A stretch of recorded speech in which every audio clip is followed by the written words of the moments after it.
I got a haircut. I got a haircut. All right. So the COVID-19 public health emergency officially ends tomorrow. I can finally stop washing my hands. But how about the polio scare? Is that still in play? Isn't that typical of government? 750 days late and $1 trillion short. But it's a huge relief for New Yorkers. We can return to wearing masks just to block the smell of urine. Still, for the most of us, that stuff ended a long time ago when we decided to stop living in fear and get back to doing the things that we love. Ew. But the end of the emergency also brings with it the end of Title 42. No, not level 42. Because it's over. And I ain't coming back. They're right up there with the Beatles. The insects. But Title 42 allowed us to deport migrants caught crossing the border and deny them asylum for public health reasons. You know, as if letting millions of unvetted foreigners pour into your backyard isn't already a threat to your health. It is amazing the concern for their COVID status. That's what it was for. Not fentanyl poisonings or sex trafficking or gang shootings. But those who got booted didn't face any charges, so they just tried again. But now that policy ends and everyone's bracing for thousands more migrants. You know, migrants used to mean people that were passing through. Now they're harder to remove than Dianne Feinstein. Yeah, tell me about it. She's been staying with me for months. I wonder if it remains to be seen as if it's going to be chaotic for a while. But it remains to be seen. It's going to be chaotic for a while. Thank you, Captain Obvious. I'm pretty sure his visiting angel was holding cue cards.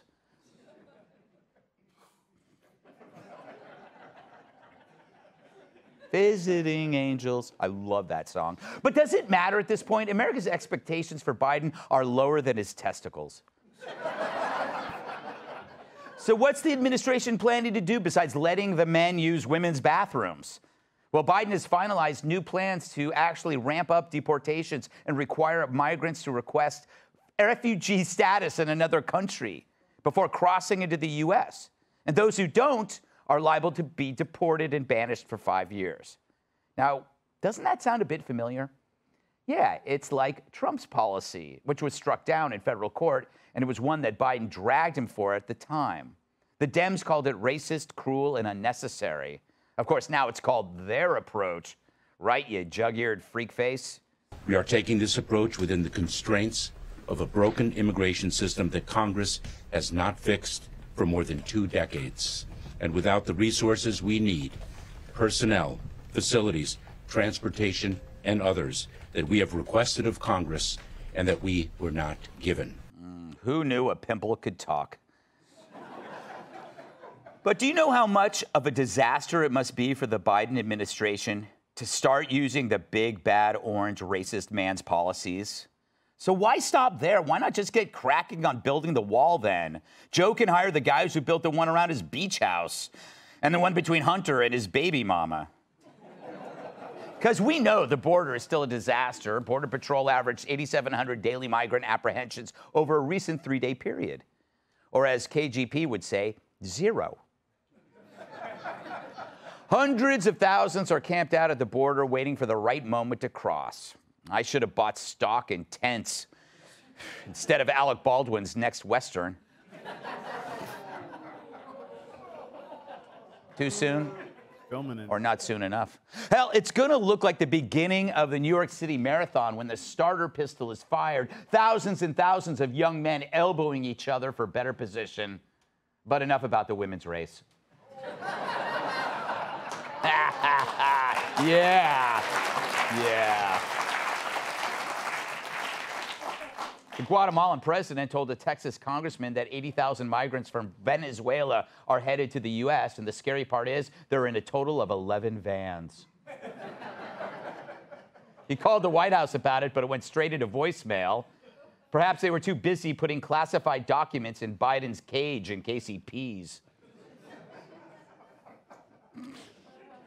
But at least it's not just border states who bear the weight of the problem, right? Democrat mayors are dreading the many more buses of migrants to their sanctuary cities.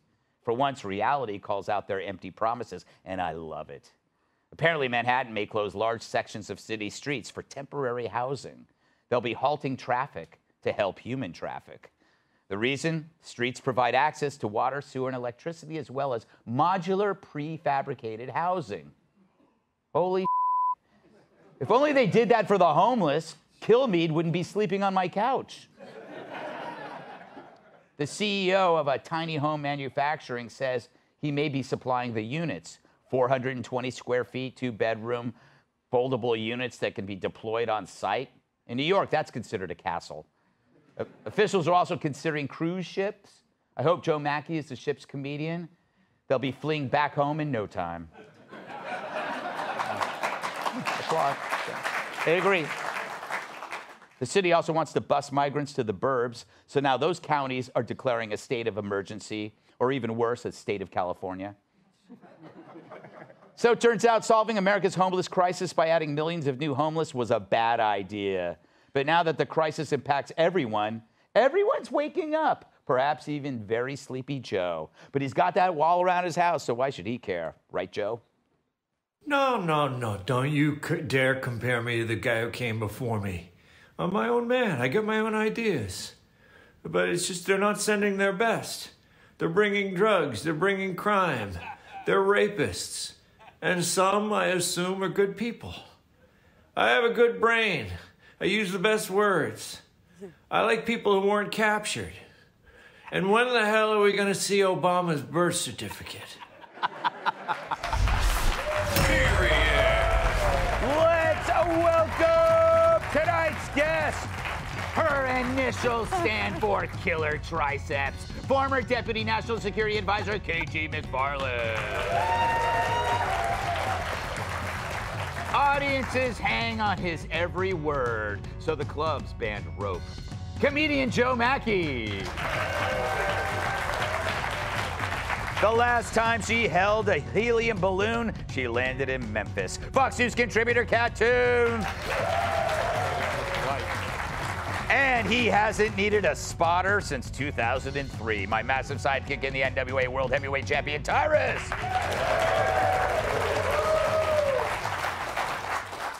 So, Joe, this must anger you as somebody who currently lives on the street to see that people can just come in here and get this modular housing where you still live under that bridge on 52nd Street. Greg, I don't live on the street. That was 1 week when I was camping out for Phantom Menace tickets. It was disaster. I got mono. They call it the kissing disease.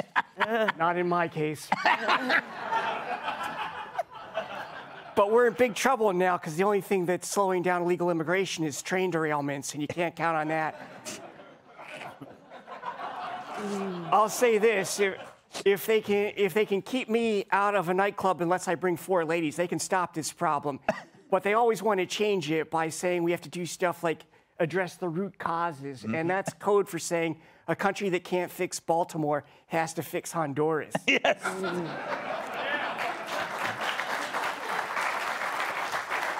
Excellent point, Joe. Well done. Well done. KT, what is you're the expert of national security and wearing purple. Wow, that was silent. Yeah, I think I'm a I cardinal. think it's more of a violet, Greg. Oh, is it a violet? Okay, all right. You know I'm. It's my cardinal colors. It's a cardinal color. How does this impact national security? Well, what it does, well, for a couple of reasons. Number one, what it really does is domestic security, because what it does is it's pitting every state and every city against every other state. I was in Tallahassee last week, and Florida's passed the toughest anti-illegal immigration legislation in the country. And so it's now a class 3 felony if you transport someone across state lines into Florida. Florida's also got this huge budget to take illegal immigrants and bus them somewhere else. Right. Rhode Island, Delaware, et cetera.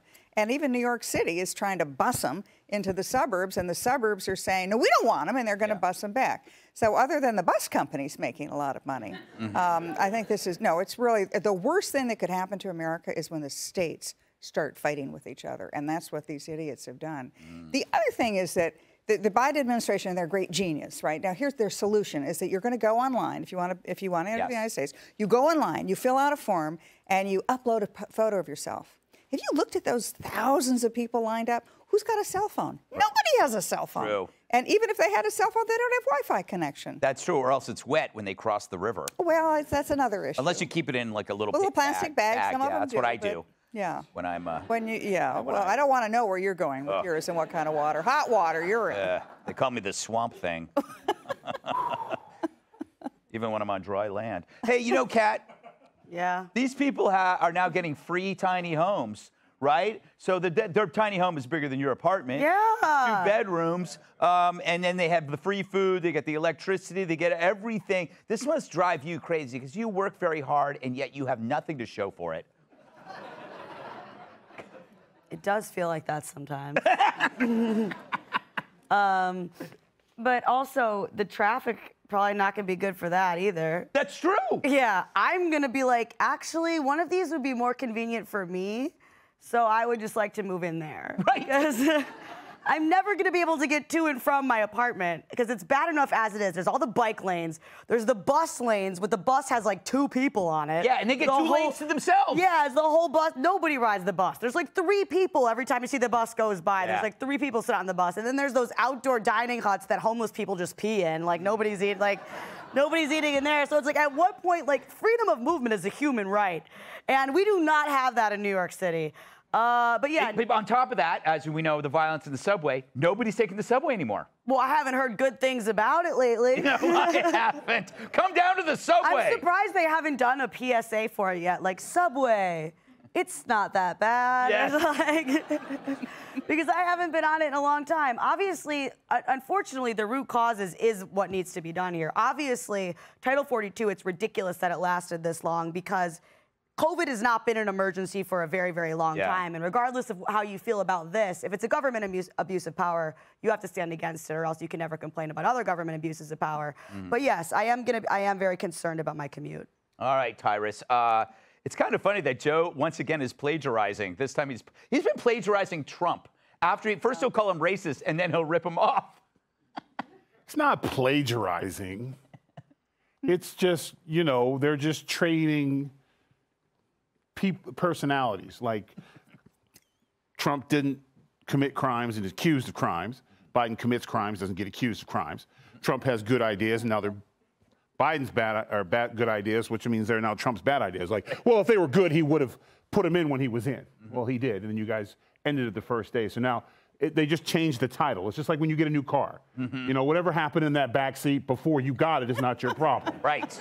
You know what I'm saying? Yes. The smells and all that, that's from something else. It's different now. It's with you. And that's the same thing. They're just, you know, another thing is, with this, I think this is the time, like if I lived in New York, I would be getting billboards showing beautiful pictures of San Francisco in the 70s. Yeah. I'd be having the rights, like you can go outdoors on a lovely bell cart. It's beautiful. You know, I'd be San Bernardino, California. I would be putting all kinds of places, maps, and there's treasure in the hills of California. I would start doing things like that to get migrants maybe go that way, because we're going to see, like, Kamala was right. Everybody loves buses, apparently now. So they're going to drive people all over the country. It's really sad. And the worst part is not just, like, Kat's apartment being small.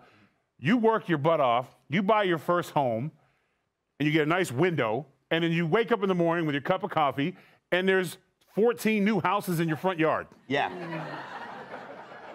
That's true. Using your hose. Yeah. Ugh.